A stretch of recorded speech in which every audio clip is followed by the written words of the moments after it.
Are you here with us? Take deep breaths. Amy? Are you okay?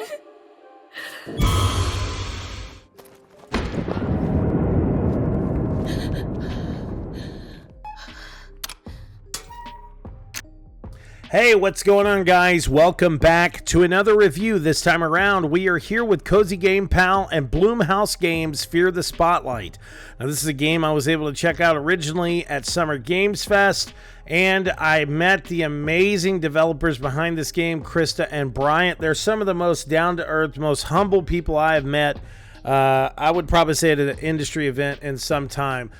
When I met them, I was honestly so overjoyed that at one point in time I had some tears in my eyes. I think Krista and Brian had some tears in their eyes. We had presented them with the Best of Summer Games Fest award through Cinelinx, and I have to say it really made me understand the love and creativity that they were pushing into this project. So Fear the Spotlight is a 1990s retro-esque horror game that kind of showcases what was great about the 90s, honestly. And it's a fascinating game. It's honestly a fascinating game. So join Vivian as she explores the deserted corridors of Sunnyside High with her friend Amy. When a seance goes wrong, Amy vanishes and a monster appears. Help Vivian sneak past the monsters, solve puzzles, explore the school, and uncover the disturbing truth behind a decade-old tragedy. So, as it says here as well, Fear the Spotlight is a love letter to classic 1990 horror. With a strong focus on story and atmosphere, we aim to share everything we love about horror in a way that's exciting for longtime fans and welcoming to newcomers. So, of course, over the years, we've seen the indie scene really pop off with a lot of unique experiences. And I have to say, this is definitely a unique experience that had me on the edge of my seat from start to finish. It is a really great horror game that showcases, as I said, what is great about the 1990s classic gaming genres or classic video game stories.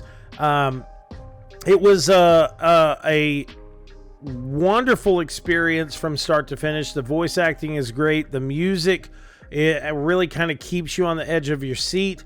And of course, the visuals as well. Now, they do give you the opportunity of having smoother frame rates, but I have to say, to keep it in that 1990s feel, I would keep the retro frame rates on, and I would keep pretty much everything they have set in the game as is. It is supposed to look old. It's supposed to kind of have that grimy kind of look to it a lot of times. And I've got to say, it's one of those games that it is an indie title, and it has those lower resolution looks to it for a reason. So leave it as is. That's my opinion to you guys. If you really have to have a faster frame rate, you can do it. And it does look really great, but I would say leave it on the lower frame rate because it really is a great experience. So with that, I've got to say I really enjoyed the story of this game as well. There were some really good twists and turns in the game.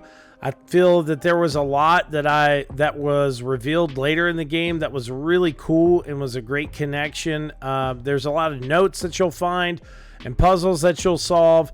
And of course, you have certain characters in the game that are, monstrous that you have to kind of, run away from. So in the classic games like, Silent Hill, you had Pyramid Head, but in this, it's kind of like Spotlight Head. So it's a really, really cool character that can do a lot of damage to you. And what's great about this game, too, is that you only really have one moment that you can do damage to the enemy character. But these scenes that happen translate so well, and the times that you find these notes or watch videotapes or find these clues and whatever, it's so the direction of the game was put together so well, and the times that you need to find the stuff that you need to really just correlates overall with just such a great horror experience. There's times that it's intentional, of course, but there's times that you're walking without a flashlight and you see these couple of little eyes peep up, and it just gives you chills down your spine because of that retro-esque feel. And what was great too is, like, when I was playing this game, I had all the lights turned out on that big ass fucking 80-inch TV we have. I'm watching it. My wife is next to me. My kids are in the room as well, and they're like, "Oh my God, what's going on?" I'm like, "Just be quiet. Be quiet. I gotta focus. I gotta find this stuff. I gotta get out of here before the spotlight head dude finds me." And it was just a really, really great experience.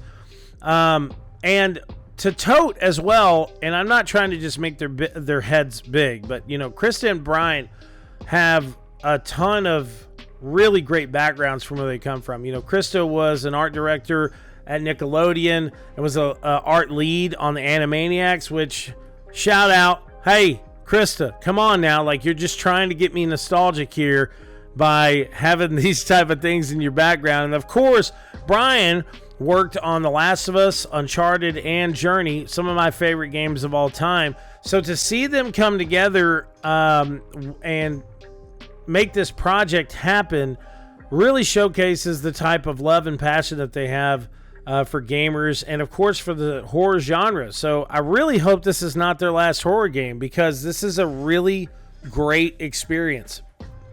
It is a strong horror game that can showcase classic styles of gameplay and classic styles of puzzle solving and even classic styles of storytelling, but also really feel grounded in the now. It really kind of stands out of its own as one of the better horror games that I've played this year, especially in the indie scene.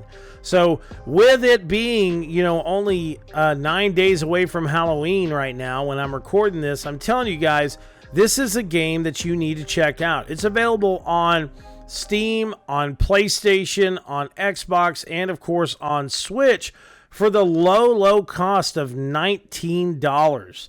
So I'm telling you guys, you really need to check this out. It is one of the better indie experiences that you're going to check out this year that will keep you on the edge of your seat and really get you in the mood for the Halloween season. So I know it's just more of a gush review, but I've got to say, I'm in love with Fear the Spotlight. It is a fantastic experience from start to finish that will keep you on the edge of your seat, and if anything, makes me excited not just for Cozy Game Pals, but for the future of Bloomhouse Games and what they plan on featuring and publishing for these development studios. I'm really, really excited. So big shout out to Cozy Pal Games for just making such a great experience, something that I really love. And I've got to say too, there is, as you finish the game, there is another section of the game as well that tells another side of the story. So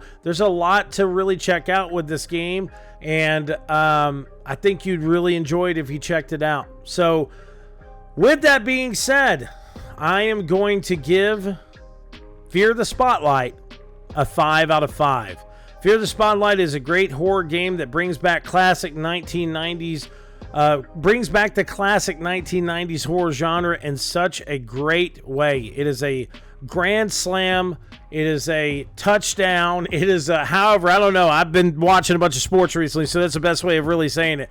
This is a slash-tastic, horror-filled game that not only just, it doesn't have all this blood and gore in it. There's times that you see some blood, but it's just a grounded horror experience. It's a great thriller. It's definitely something you need to check out.